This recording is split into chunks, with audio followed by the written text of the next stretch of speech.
नमस्कार। मैं कतरनिया घाट के बिल्कुल पास में ही पहुंच गया हूं और बस एंट्री हो गई है। यहाँ से 30 किलोमीटर जंगल के अंदर हूँ अभी। और उसके बाद में देखिए आप नज़ारे इधर उधर।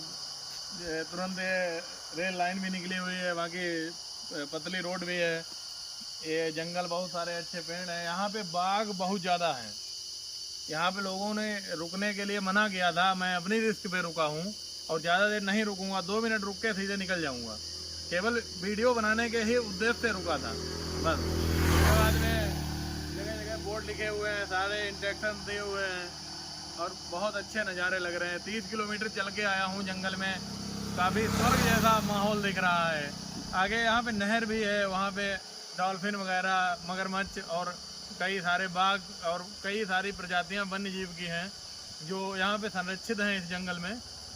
और इसी के साथ मैं अपनी यात्रा को आगे बढ़ाऊंगा। नमस्कार, बाय बाय।